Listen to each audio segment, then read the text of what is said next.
It just feels so good to be back out on new, unexplored trail.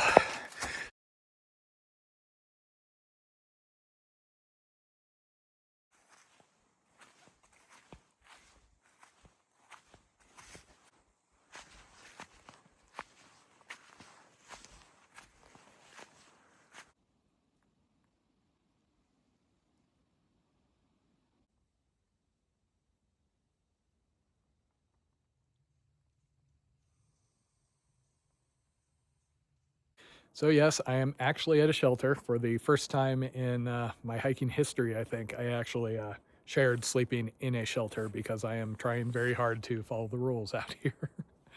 It was so quiet when I got here. I was hopeful, okay, it's going to be empty. It's going to be empty. Came around the corner. There was somebody there. And then we like said hi, looked at each other and went, hey. So it was actually Professor Carl, the calendar year Triple Crown hiker from 2022. And we had corresponded. He had, I guess, used some of my videos for the section, you know, connecting through Alabama and things, but had never met in person. And it was just random. We both happened to be out here and staying at the same shelter at the same time. So it has put a bit of a crimp in my usual schedule, and I didn't sleep the best. I'm weird about shared sleeping spaces. Don't know why. But it was fun to visit over dinner and this morning over coffee. So he just took off. He's on his last day. He's going northbound, so he's finishing in 12 miles or so. So I was able to get some beta on the trail up ahead, and it seems like it'll be, you know, fine. The shelter is nice enough. It has not changed my opinion of staying in these. I kind of wish I was in my tent last night. The funny thing is this shelter says no tent sites, no tenting allowed, and they took away the COVID waiver that said you could tent outside of shelters if they weren't full. But there are campsites all over the place. I mean, the cables are over there, but like there are tent sites out there, out over that way, and I could have camped, you know, a ways back. Also, there's just all sorts of terrain that would work just perfect for it. I sometimes get torn in certain areas between doing what my experience, etc., says is the right thing to do and following the rules for the area. So I was up early, trying not to wake Carl up, and then working on my messy edit from yesterday. I'm about to get going. Unfortunately, I can only go 14 miles because, again, the campsite reservation, so not much point in going too fast and too early. I'm torn. Every piece of info I have says the campsites are open, so it probably wouldn't be the end of the world if I pushed it and stayed at another one. But again, I don't want to be that guy who shows up and there's like an entire Boy Scout group that's booked the entire campsite, and here I am with my tent set up, taking one of the spaces.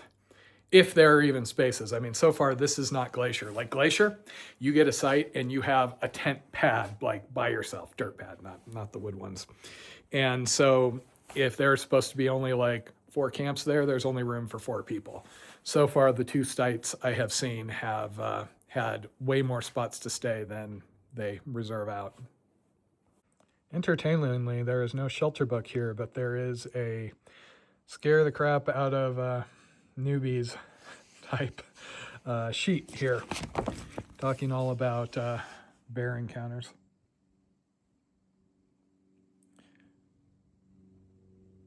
Hey, I remember that one. That happened when I was out on the AT. Completely random, not food related at all. I have a hard time believing people out here need to be more afraid of bears, considering the number of folks that are running around with like bear spray in black bear country. Nicest thing about last night was it was actually warm enough to get in my sleeping bag, or cold enough to get in my sleeping bag. If my voice sounds quivering at the moment, it's because I have been editing videos over there to try and not be a shelter a-hole, and I've gotten kind of cold since I didn't have my sleeping bag on. Okay, I am leaving late here. I was actually up at my usual 5 o'clock, and I was working on videos, trying to be as quiet as I could. But I had some voiceovers I needed to do, so I kind of had to hang around. I knew Carl was leaving at 7 a.m., so I waited till he left, and then I was able to finish that up, mostly. See, I really do not understand why this shelter is marked as no tenting when there are sites all over the place.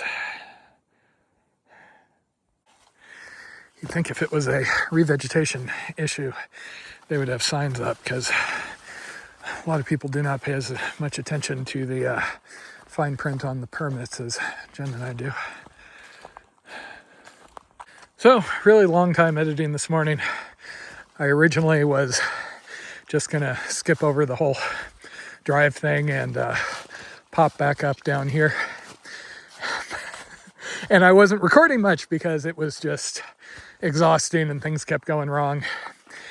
But as somebody probably said to somebody at some point, the adventure is the adventure, warts and all. So I figured I should capture the mess that turned into.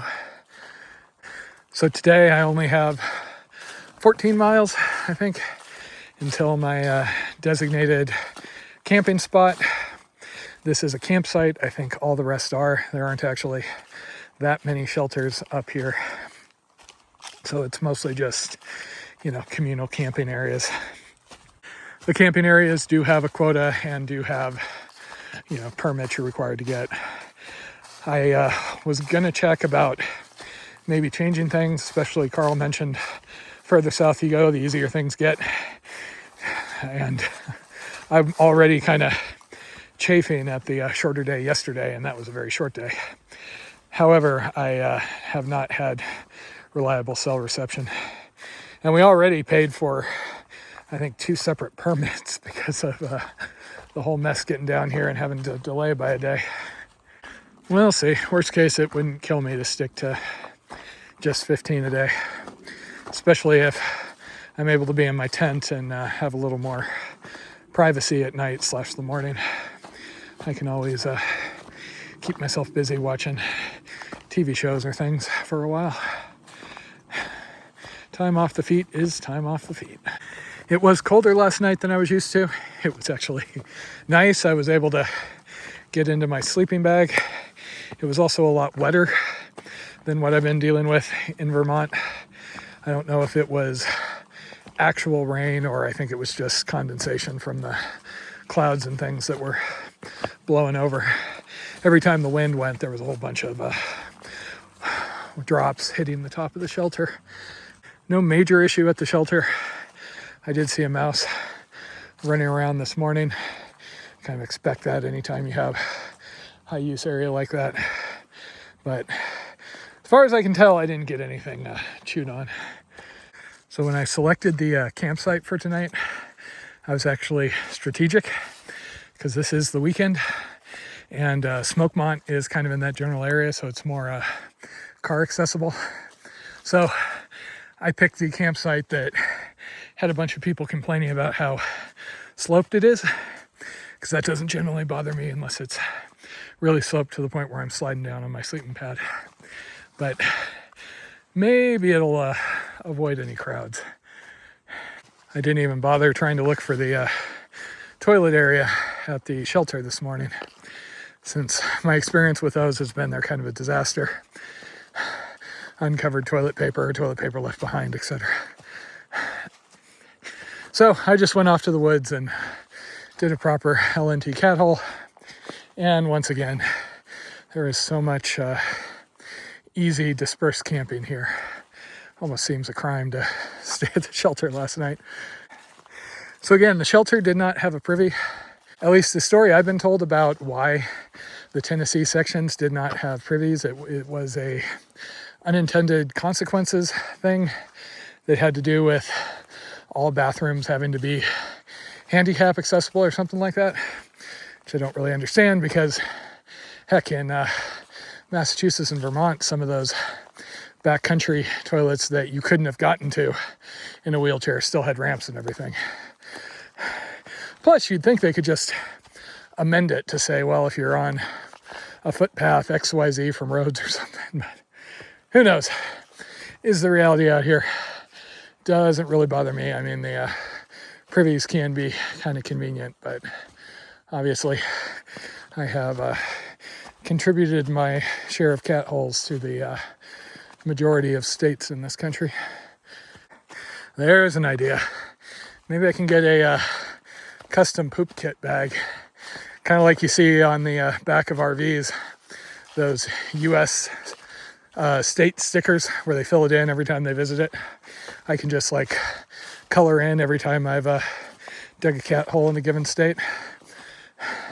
Granted, I got to be down to only a few states at this point, so maybe it's not worth it.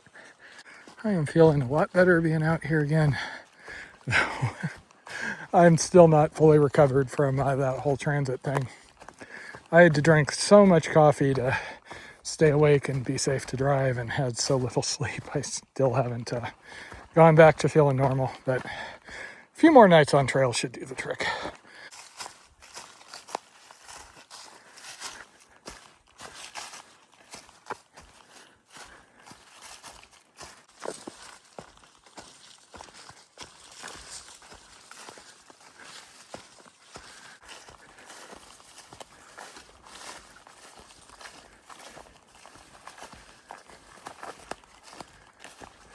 Still no Benton northbounders today, but I did run into two nice ladies that said they were out here working on hiking every trail in the park. So they're kind of doing this patchwork to try and cover everything.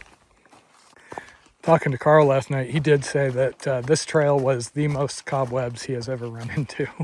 Because, normally if you are not the first person out on a busy trail, somebody else is hitting all of them, doing the silk blazing, versus someplace where you only see one or two people every couple of days. The spiders have a lot more time to put stuff in front of me. The best part of silk blazing is after a while when you feel a tickle in your beard, and then you realize that you have a spider crawling across your face on the remains of some web. So much fun.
I keep getting occasionally stung by something.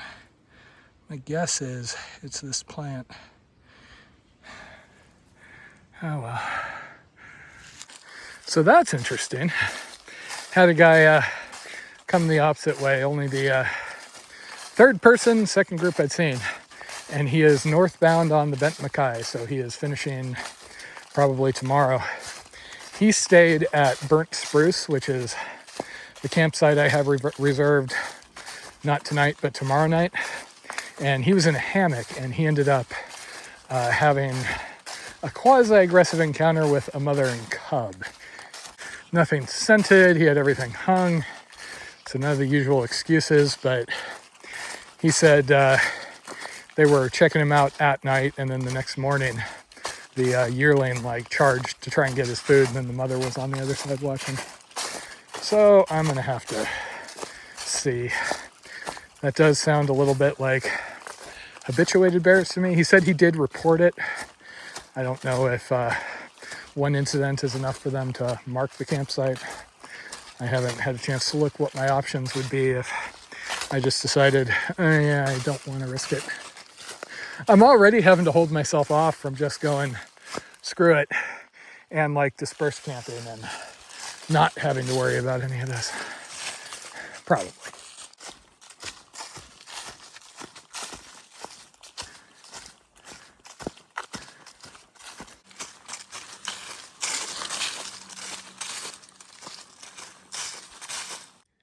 It is just amazingly quiet out here. Only seen 3 other people. It's actually been quiet enough that I've been noticing my tinnitus. It just feels so good to be back out on new, unexplored trail. I will have a bit of overlap on this trail, maybe the last couple of days right before Springer, but I've got a lot of new ground between here and there.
This is actually the first time I've had to get my feet wet this entire season, I think. As far as, skiing plastic.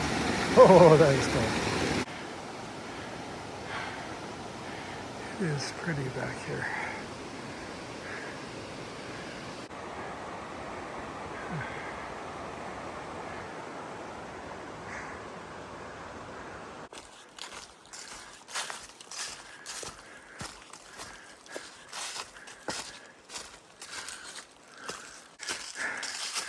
That was fun. Good climbs on this side of the Smokies.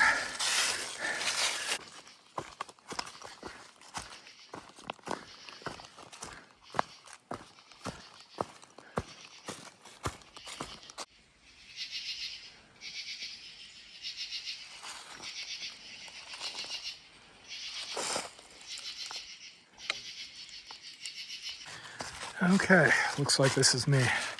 This is the Upper Chastain website or campsite.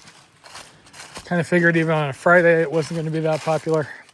It has a reputation for sloped ground, which people don't like, and pretty camp on one side and easier to access camp on the other side. So looks like it's probably just going to be me tonight. Okay, home sweet home. I am happy to be back into my tent tonight. I am unhappy to be on one of these kind of condensed campsites. Other than the whole like crowds, etc. thing, my issue is you don't know what was done here before. Could have been a whole troop of Boy Scouts and there could be like Doritos and Axe body spray spread all over, just smelling like a buffet. So yeah, the only time I have really worried about bears has been in sites like this when I'm dispersed camping. Yeah, you could get a bear that has somehow become used to humans, but I feel a lot safer out there. Still, just a few more nights, then things go back to more normal, I guess. Home sweet home.